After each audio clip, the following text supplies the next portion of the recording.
Queres ler? Queres ler? Queres ler? Queres ler? Queres ler? Queres ler? Queres ler? Queres ler? Queres ler? Queres ler? Lê isto.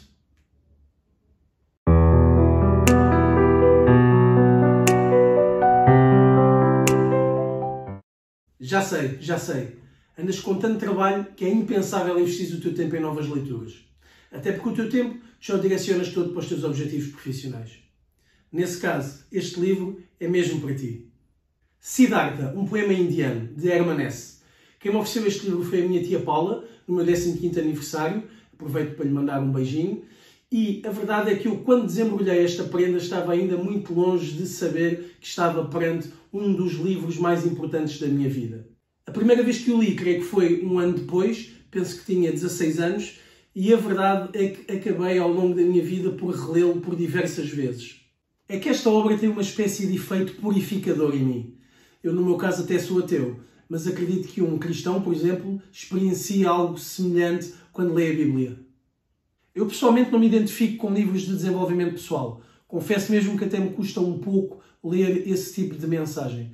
Então acaba por ser neste tipo de livros que eu procuro adquirir ferramentas que me possibilitem melhorar enquanto ser. Se é que esta melhoria pode ser transmitida a alguém por outrem. Ou mesmo se é que esta melhoria é possível e é real. Esta é daquelas obras que, depois de a conheceres, não é necessário que a leias novamente e sempre na íntegra. Não, podes simplesmente ir reler determinadas passagens que tiveram significado para ti, da primeira vez que as conheceste e que as leste, e como que revisitar sensações que essas mesmas passagens te tenham transmitido e que te possam ajudar em alguma altura da tua vida. Esteja ela relacionada com questões íntimas, questões pessoais, questões profissionais, inclusive. Ou seja, eu creio que este texto tem conteúdo suficientemente rico para te ajudar nessas alturas. Infelizmente, os estados de espírito em mim duram um pouco. Seria bom se eu conseguisse absorver determinadas doutrinas e defini-las em mim cronicamente, mas isso comigo não acontece. É por isso que eu muitas vezes gosto de reler determinadas obras, como que para colocar em mim algumas características que eu gostava que a minha personalidade contivesse sempre, mas que na realidade não tem. Contextualizemos então este autor. Hermann Hesse é um escritor alemão que viveu entre 1877 e 1962. É um dos maiores nomes da literatura alemã, a par de Kafka ou Mann. Curiosamente, nomes que porventura abordaremos aqui em breve também no canal. E em 1946 ganhou o Prémio Nobel da Literatura. Em 1911, através de uma viagem realizada à Índia, que Hermann Hesse contacta pela primeira vez com a espiritualidade oriental e que se começa a deixar influenciar por ela. Siddhartha, um poema indiano, relata-nos a viagem realizada por Siddhartha, o nosso protagonista, ou eu diria mesmo as viagens. A literal, que consiste em muitos quilómetros a pé que Siddhartha percorre, mas essencialmente a intelectual e espiritual, ou seja, a interior. E este é um dos aspectos que tanto me seduz nesta obra. A verdade é que nós não temos praticamente referências geográficas ao local onde a história se desenrola, mas temos muitas referências, ou temos muito acesso, digamos assim, aos pensamentos de Siddhartha. E eu interpreto isto como Hermann Hesse a querer direcionar-nos logo para aquilo que interessa. Ou seja, mais importante do que os locais ou as terras por onde passa Siddhartha, é aquilo que ele vai vivenciando e descobrindo em cada um deles. A escrita de Hermann Hesse é uma escrita bastante simples, ou eu chamaria mesmo uma escrita pura, ou eu diria o embrulho perfeito para o presente que é esta história. Não há desperdício de palavras em descrições propriamente ditas, ou seja, objetos, locais, personagens. Hermann Hesse não faz isso, pelo menos nesta obra não o faz. Os recursos estilísticos mais utilizados pelo autor são o da enumeração e o da interrogação retórica. E quanto ao discurso direto, ele está bastante presente nos diálogos, que eu diria que são tão simples na sua estruturação como ricos no seu conteúdo. Ora, como já sabes, um dos meus principais desafios aqui no canal é o de evitar demasiadas revelações para não retirar interesse e curiosidade na leitura das obras que eu aqui te trago, mas neste caso em concreto eu penso que não fará mal se eu resumir mais ou menos o percurso de Siddhartha ao longo da história. E porquê? Porque mais importante do que aquilo que ele é a cada momento ou os locais por onde ele vai passando é o que ele vai sentindo e vivenciando enquanto passa por esses mesmos locais e enquanto adota cada uma dessas atividades das várias que ele vai tendo. Ou seja, muito mais centrado nele mesmo do que naquilo que se passa ao seu redor ao longo dos contextos onde ele se vai inserindo. Naturalmente, é inevitável que o leitor não experiencie algumas das descobertas interiores alcançadas por Siddhartha, porque mesmo que elas não possam ser totalmente expressadas por palavras, eu creio que uma aproximação bastante bem conseguida é feita por Hermann Hesse. Aqui sim, eu diria que as descrições são de excelência. Alguns subtemas mais clássicos, mais presentes no nosso cotidiano, estão também eles presentes nesta obra. Falamos, por exemplo, do amor, da amizade, a sedução e a paternidade. Esta obra divide-se em duas partes. A primeira contém 4 capítulos e a segunda contém 8. Eu tentei aqui, através das minhas ilações, perceber o motivo pelo qual o autor divide a sua obra desta forma e auxiliei-me aqui um pouco do facto dos capítulos serem titulados. Ora, o último capítulo da primeira parte, ou seja, o 4º capítulo de toda a obra, intitula-se Despertar. E eu, na minha ignorância acerca dos princípios do budismo, se me deitasse a adivinhar, acharia sempre que despertar seria, porventura, o culminar de toda a experiência. Mas não é isso que acontece, até porque a seguir vêm mais 8 capítulos. E então eu passei a olhar para este despertar de uma forma um pouco literal. Ou seja, se pensarmos desta forma, o que é que na realidade nós fizemos antes de despertar? Nada de muito interessante, simplesmente estivemos adormecidos. E então é após despertarmos que se inicia tudo, que se iniciam todas as descobertas que vivemos efetivamente. E pensando desta forma, faz algum sentido que a primeira parte, na realidade, tenha metade da ação ou da informação que tem a segunda parte. Alguns termos do vocabulário oriental podem ser encontrados ao longo das páginas de Siddhartha, um poema indiano. Falo-te de Sansara, Brahman, Atman, Nirvana, Om, o Om sagrado, Upanishad, entre outros. Não te preocupes, não é necessário estares familiarizado ou familiarizada com os seus significados para entenderes o enredo de Siddhartha, e qualquer pesquisa rápida no Google também te leva aos seus significados. Quanto ao tema da meditação, ele também faz parte deste texto, mas não é assim muito aprofundado. Por isso, mesmo que sejas um pouco cético ou cética relativamente a estes temas, nada temas, passa aqui o trocadilho, porque nada te é imposto ou nada te é vendido. Simplesmente é mencionado que alguns dos personagens meditam. Ao longo do enredo, o nosso protagonista é Brahman, é peregrino, é samana, é comerciante, é jogador de dados, é rico, é pobre, é barqueiro, é confuso e é iluminado. Um trajeto riquíssimo pelo qual Siddhartha passa e aparentemente parece que ele se vai aproximando e distanciando daquilo que objetiva. Ou será que na realidade não existe nenhum objetivo que possa verdadeiramente ser perseguido e não passam tudo somente de palavras?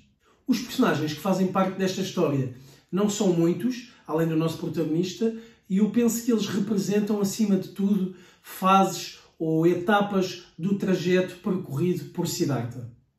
Falo de Govinda, o grande amigo de Siddhartha que com ele inicia a viagem de autodescoberta, até que a certa altura os seus caminhos se separam. No entanto, ao longo da história ele vai aparecendo algumas vezes e muito bem, porque sempre que ele surge parece que é exatamente nas alturas certas, não só para Siddhartha, mas também para nós enquanto leitores.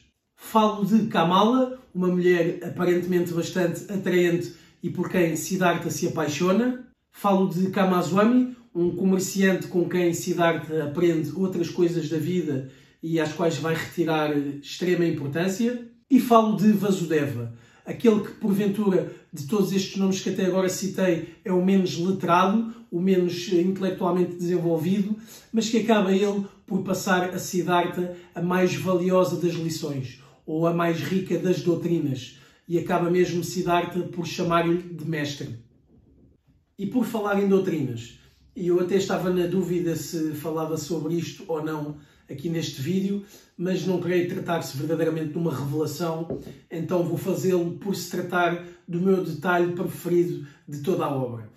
Há uma altura em que Siddhartha e Govinda, ainda na fase inicial da sua viagem, enquanto ambos ainda são peregrinos, se cruzam com outro personagem que é Buda, aquele que foi Buda antes de Siddhartha Gautama mais tarde o ser, embora essa parte não esteja referida nesta história. E quando eles contactam com este Buda, eles veem imediatamente nele um santo e um dono da doutrina perfeita, à qual eles imediatamente se rendem. Ora, acontece que Govinda desde logo se disponibiliza a ficar para sempre com este Buda, mas Siddhartha despede-se de Govinda. E Govinda questiona algo como, não exatamente por estas palavras, mas algo como: então, Siddhartha, agora que encontramos a doutrina perfeita e podemos aprendê-la e viver através dela, tu vais-te embora? E Siddhartha responde que reconhece que efetivamente aquela é a doutrina perfeita, mas tem que continuar o seu caminho, porque ele não crê que uma doutrina possa ser transmitida a alguém por outrem. Ou por outras palavras, ele defende que a doutrina, para ser efetivamente perfeita para cada um, deve ser criada por esse mesmo um. E então Siddhartha acaba por despedir-se de Govinda, segue o seu caminho, vai sujar-se com a vida, como ele próprio diz a certa altura, e vai ele mesmo criar a sua doutrina.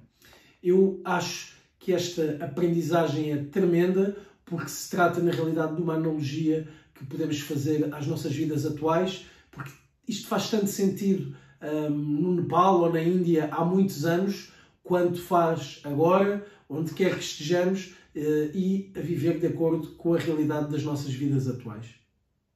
Um fator que, na minha ótica, é verdadeiramente diferenciador nesta obra é o facto dela não nos apresentar Siddhartha Gautama, o iluminado, o Buda, o sábio, o venerado, o santo que originou o budismo.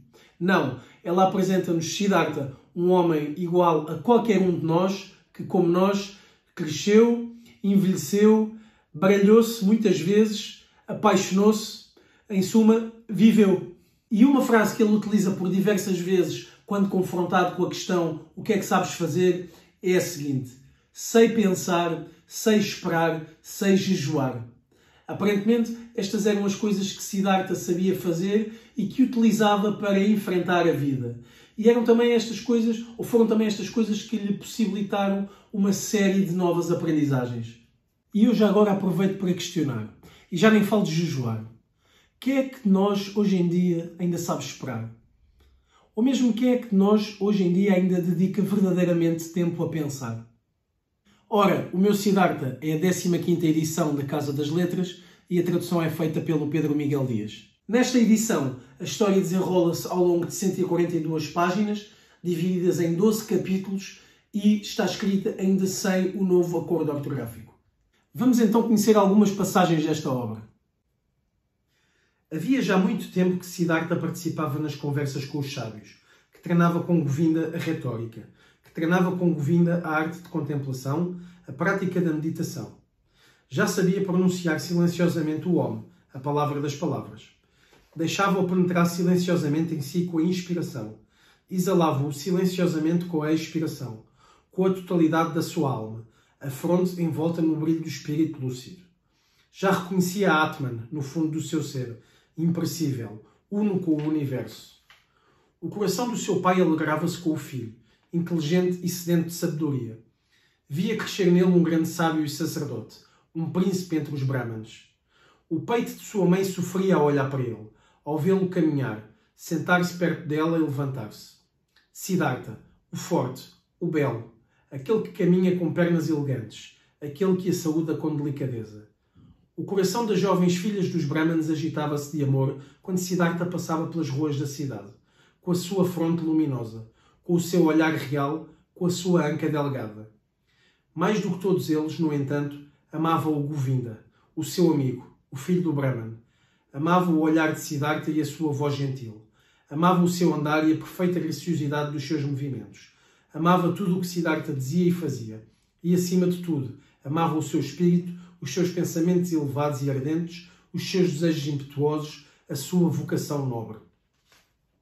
O motivo de eu ter selecionado esta passagem para te mostrar é essencialmente para que conheças a escrita de Hermanesse, que, como eu já referi anteriormente, se trata de uma escrita bastante simples e dá mesmo a sensação que não estamos a ler algo, que nos estão a contar algo.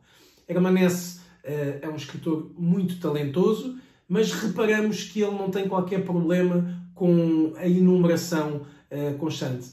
E, obviamente, que nós sabemos que Hermanesse conhecia sinónimos suficientes para alternar as palavras que utiliza no seu enredo, mas ele prefere não o fazer. E então ele troca uma escrita aparentemente mais complexa por uma mais simples, lá está, mas que fica bastante bonita. E Siddhartha disse baixo, como se falasse sozinho. O que significa a meditação? O que significa deixar o corpo? O que significa jejuar? O que significa suspender a respiração? É escapar ao eu. É uma breve fuga ao sofrimento do ser. É um breve alheamento da dor e da falta de sentido da vida. Esta fuga, este breve alheamento, encontra o boieiro nos albergues, quando bebe algumas taças de vinho de arroz ou de leite de coco fermentado. Nessa altura, já não sente o seu eu, já não sente o sofrimento da vida. Encontra um breve alheamento. Encontra, entorpecido pelas suas taças de vinho de arroz, o mesmo que Siddhartha e Govinda encontram quando se afastam do seu corpo através de exercícios demorados, quando se detêm na negação do eu. É isto, Govinda. Eu adoro esta contemplação. Vamos lá então a mais duas passagens que eu vou ler de seguida, embora tenham aqui algumas páginas entre elas. Começa com um diálogo. Hoje receberemos a doutrina de sua boca, disse Govinda. Siddhartha não respondeu. Não tinha muita curiosidade em relação à doutrina. Não acreditava que lhe poderia ensinar algo de novo. Já tinha, exatamente como Govinda, recebido o conteúdo da doutrina deste Buda, mesmo que apenas em relatos em segunda e terceira mão. Mas olhava atentamente para a pele de Gotama, para os seus ombros, para os seus pés, para a sua mão calma e pendente. E parecia-lhe que cada parte dos dedos daquela mão continha um ensinamento. Falava, respirava, resplandecia com a verdade. Este homem, este Buda, era verdadeiro até nos gestos dos seus dedos mais pequenos. Este homem era santo. Siddhartha nunca tinha venerado tanto um homem. Nunca tinha amado tanto um homem como este. E no seguimento desta passagem, novamente um diálogo, ou um pensamento. Vi um homem, pensou Siddhartha, um único, perante quem tive de baixar os meus olhos. Não voltarei a baixar os meus olhos perante nenhum outro, nunca mais. Nenhuma outra doutrina me seduzirá, uma vez que a doutrina deste homem não o conseguiu. O Buda roubou-me, pensou Siddhartha. Roubou-me e deu-me ainda mais. Roubou-me o meu amigo que em mim cria e que agora apenas nele crê, que era a minha sombra e que agora é a sombra de Gotama.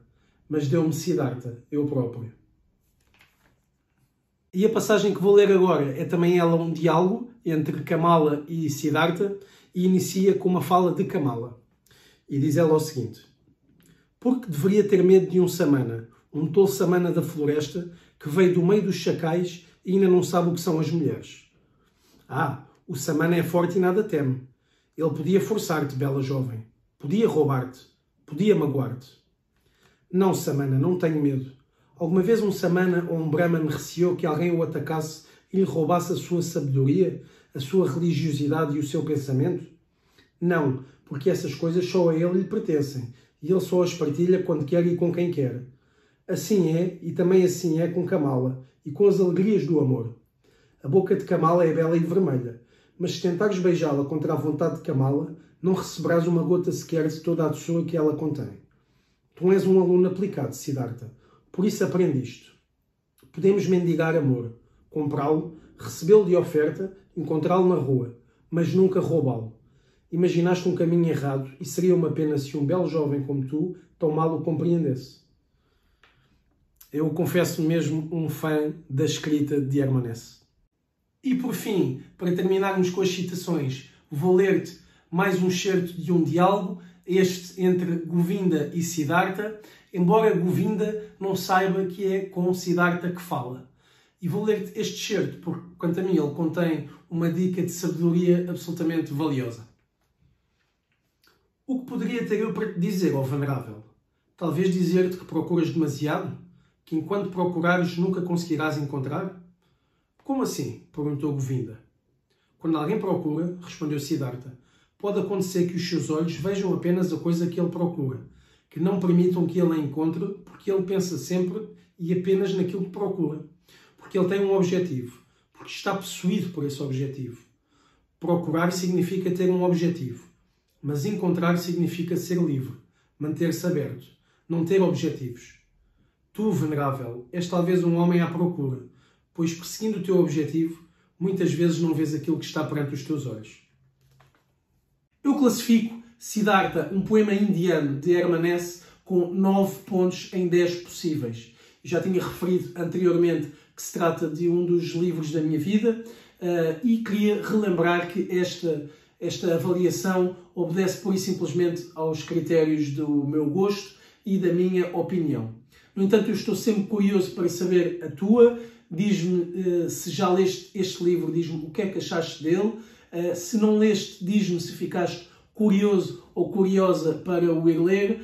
Utiliza a caixa de comentários nesse sentido. O único pedido que eu faço sempre, já sabes, é de que não faças muitas revelações, ou evita mesmo fazer qualquer revelação naquilo que comentares. Siddhartha, um poema indiano, Hermanesse, 9. Queres ler?